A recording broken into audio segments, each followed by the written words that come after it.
प्रधानमंत्री मोदी आज Papua New Guinea में forum of India Pacific island cooperation यानी FIPIC की बैठक में शामिल हुए और इस बैठक में प्रधानमंत्री मोदी के चरण छूने वाले पापुआ न्यू गिनी के PM जेम्स मरापे ने बहुत बड़ी बात कही। उन्होंने कहा कि भारत ग्लोबल साउथ का लीडर है, हमारा लीडर है, हिंदुस्तान को हमारा नेतृत्व करना चाहिए। जवाब में PM मोदी ने बिना किसी का नाम लिए विकसित देशों पर निशाना साधा। कहा कि कोरोना काल में मुश्किल समय में जिन देशों पर भरोसा किया उन्होंने साथ छोड़ा, लेकिन भारत मुश्किल वक्त में प्रशांत द्वीप के इन देशों के साथ खड़ा रहा।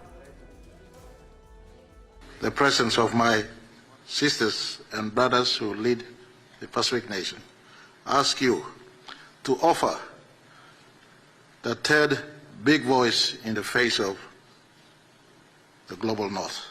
And I put to you as the leader of the third realm, the third group, the third block of nations that must emerge.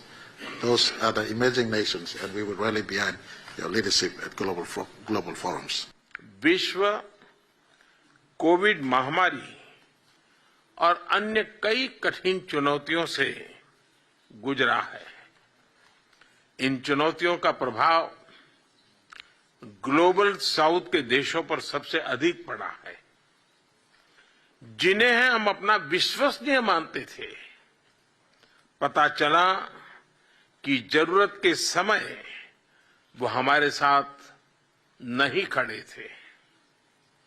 इस कठिनाई के समय में पुराना वाक्य सिद्ध हुआ, अ friend in need is friend Indeed. मुझे खुशी है कि भारत इस चुनौतीपूर्ण समय में अपने पैसिफिक आइलैंड मित्रों से कंधा मिलाकर खड़ा रहा। और इस बैठक से पहले PM मोदी ने पापुआ न्यू गिनी के PM के साथ द्विपक्षीय बैठक की थी और इस दौरान उन्होंने दोनों देशों के बीच हेल्थ, स्किल डेवलपमेंट, निवेश और IT सेक्टर में सहयोग बढ़ाने का ऐलान किया। फिजी में 100 बेड वाला रीजनल सुपर स्पेशलिटी हॉस्पिटल बनाया जाएगा। पापुआ न्यू गिनी में IT और साइबर सिक्योरिटी ट्रेनिंग हब बनेगा। पैसिफिक आइलैंड के अलग अलग देशों में 5 साल में 1000 सागर अमृत स्कॉलरशिप दी जाएगी। सरकारी इमारतों के लिए सोलर प्रोजेक्ट, पीने के पानी के लिए यूनिट्स, सी ambulance, dialysis unit, 24x7 emergency helpline, Jan Aushadhi केंद्र और योगा केंद्र शुरू किया जाएगा। अब इस मुद्दे पर आते हैं जिसके जरिए PM मोदी ने चीन की टेंशन हाई कर दी है। इसके लिए आपको पहले पैसिफिक आइलैंड कंट्रीज को जानना होगा। भारत पैसिफिक आइलैंड के देशों के साथ अपने कूटनीतिक और सामरिक रिश्तों को और बेहतर कर रहा है और इसी के मद्देनजर साल 2014 में प्रधानमंत्री बनने के बाद नरेंद्र मोदी ने भारत प्रशांत द्वीप सहयोग फोरम का गठन किया था, जिसमें भारत के अलावा इस क्षेत्र के कई छोटे देश शामिल हैं। इनमें फिजी, पापुआ न्यू गिनी जो शामिल है ही, इसके अलावा और कौन कौन से द्वीप शामिल हैं, आइलैंड शामिल हैं, मैं आपको दिखा रही हूँ। देखिए, जिसका जिक्र पापुआ न्यू गिनी बीते 2 दिन से हो रहा है वो तो शामिल है ही। इसके अलावा फिजी, जहां पर प्रधानमंत्री को सम्मानित किया गया। इसके अलावा टोंगा है, लुवालू है, किरिबाती है, समोआ है, वानुअत है और न्यू है। इसके अलावा सोलोमन द्वीप, जहां पर कई प्रोजेक्ट चीन के चल रहे हैं, वो भी है। नाउरू भी उसमें शामिल है। इधर आइए, यहाँ पर है Federation States of Micronesia, Republic of Marshall Island, Cook Islands, Palau.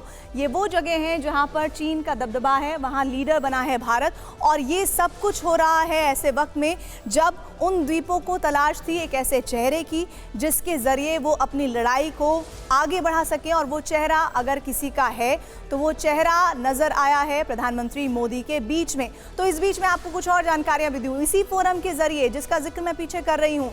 Modi ने 2014 में सबसे पहले फिजी की यात्रा की थी और इसके बाद साल 2015 में जयपुर में इसकी दूसरी बैठक हुई और तीसरी बैठक अब पापुआ न्यू गिनी में हुई है और इनमें शामिल कई देश विशेष आर्थिक क्षेत्र भी आते हैं। इसके लिए रणनीतिक रूप से अहम होने के अलावा भारतीय व्यापार के लिए उपयोगी साबित हो सकते हैं। सबसे बड़ी बात, चीन यहां अपनी सैन्य ताकत और दबदबे का लगातार बढ़ा रहा है और इन्हें कर्ज जाल में फंसाता जा रहा है। और इसके बाद आइए कुछ और जानकारियां आपके लिए हम लेकर आए हैं। पापुआ न्यू गिनी पर ड्रैगन की नज़र क्यों है? दरअसल ये पूरा देखिए, ये इस वक्त जो मैं अगली जानकारी आपके सामने शेयर करने जा रही हूँ, ये बहुत ज़रूरी है कि आखिर पापुआ न्यू गिनी में ऐसा क्या है जो लगातार चीन उसको अपने कब्जे में लेना चाहता है? सबसे पहली बात यहाँ से समझिए, सोना तांबा जैसे संसाधनों वाला देश है पापुआ न्यू गिनी, पहली बात। दूसरी बात यह है कि बेल्ट एंड रोड इनिशिएटिव के तहत चीन का भारी निवेश यहाँ पर हो रखा है। इसके अलावा ऑस्ट्रेलिया के बेहद करीब मौजूद है Papua New Guinea. Papua New Guinea के साथ रक्षा सौदे करने की कोशिश में है चीन और पाकिस्तान श्रीलंका की तरह कर्ज के जाल में फंसाकर संसाधन कब्जाना चाहता है, साथ ही क्वाड के लिए खतरा बनना चाहता है चीन। देखिए, ये वो जानकारियां थी जिसको मैं आपके साथ साझा कर रही थी और इनके जरिए ये बताने की कोशिश कर रही थी कि आखिर चीन की निगाहें क्यों इस वक्त पापुआ न्यू गिनी पर है।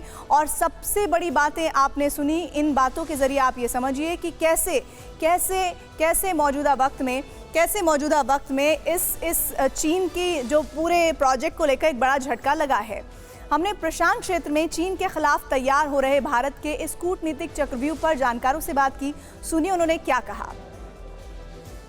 जिस तरह से प्राइम मिनिस्टर का वेलकम हुआ कि वहां के प्राइम मिनिस्टर ने पांव छुए, तो एक तो ये भारत की सॉफ्ट पावर, कल्चरल पावर को दर्शाता है, एंड दूसरा सेकेंडली ये से मोदी जी की पर्सनालिटी को भी दिखाता है कि दुनिया के लीडर्स दूसरे उनको किस हाई रिगार्ड में रखते हैं। तो इन दोनों चीजों को देखते हुए आई थिंक चाइना बहुत अपसेट होगा, खास करके once again I am repeating कि भारत अब ग्लोबल साउथ का लीडर बन गया है। तो भारत ग्लोबल लीडर बनने की तरफ बहुत तेजी से बढ़ रहा है। भारत की अगुवाई दुनिया को पसंद आ रही है। दुनिया के कई देश पीएम मोदी का नेतृत्व चाहते हैं। खुद ज़ेलेंस्की तक को लगता है कि भारत ही वो देश है जो रूस को समझा सकता है। लेकिन अफसोस है कि अपने ही देश में इन उपलब्धियों को छोटा करके दिखाया जा रहा है। पापुआ न्यू गिनी के पीएम ने प्रधानमंत्री मोदी के पैर छुए तो कांग्रेस और उद्धव गुट को परेशानी हो गई। संजय राउत ने मोदी को जादूगर कहकर अपमानित किया तो उदित राज ने इन तस्वीरों के जरिए अपने देश की प्रशंसा करने वालों को जोकर कह दिया। वाला देश है, एक आइलैंड से दूसरे आइलैंड से कोई संबंध नहीं, पूरा आदिवासी देश है और वहाँ के लोग भूत प्रेत जादू टोना के ऊपर ज़्यादा विश्वास रखते हैं। तो उनको लगा होगा कि हिंदुस्तान से बड़ा जादूगर आया है, तो उनसे कोई हमको जादू सीखना चाहिए, उनकी परंपरा होगी। तो अच्छी बात है, मैं भी रिस्पेक्ट करता हूँ मोदी जी का। प्रतिभा जी का भी त्रिनाद के प्राइम मिनिस्टर ने पाँव छुआ था, तो कभी हम लोगों ने हाईलाइट किया? ये कोई बात होती है? प्रतिभा पाटिल जी का पाँव उन्होंने भी छुआ था, किसी को पता तक नहीं लगा। अरे इससे देश का क्या मतलब भाई? अगर देश का क्या उन्नति इससे की जाती है? ये अजीब जोकर हैं भाई, ये जोकर ही नहीं है तो क्या है? बीजेपी ने विपक्ष की इस सियासत पर पलटवार किया, इन बयानों को घटिया टिप्पणी कहा। परंतु बड़े दुख की बात है कि भारत के प्रतिनिधि के रूप मोदी जी वहां गए। मोदी जी को जो सम्मान पापुआ न्यू गिनी के राष्ट्रपति ने दिया है वो संपूर्ण 140 करोड़ भारतवासियों का सम्मान है। वह विश्व के सबसे बड़े लोकतंत्र के प्रति उनका नमन है, वो विश्व के सबसे प्राचीन लोकतंत्र के प्रति नमन है, जो mother of democracy Modi ji कहते हैं, उसके प्रति नमन है।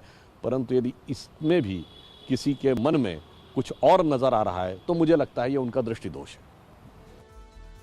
भारत में पीएम मोदी के दौरे पर सियासत अपनी जगह है, जबकि सच ये है कि पापुआ न्यू गिनी का दौरा चीन को बड़ा मैसेज है।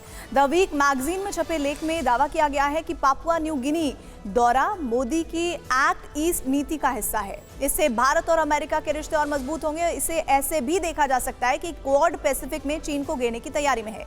पापुआ न्यू गिनी ने यूएस के साथ रक्षा सौदे पर दस्तखत किए हैं। पीएनजी के हवाई अड्डों और बंदरगाहों तक अमेरिका को पहुंच मिलेगी। भारत भी चीन को यहां से घेरने के रणनीतिक प्लान पर आगे बढ़ रहा है।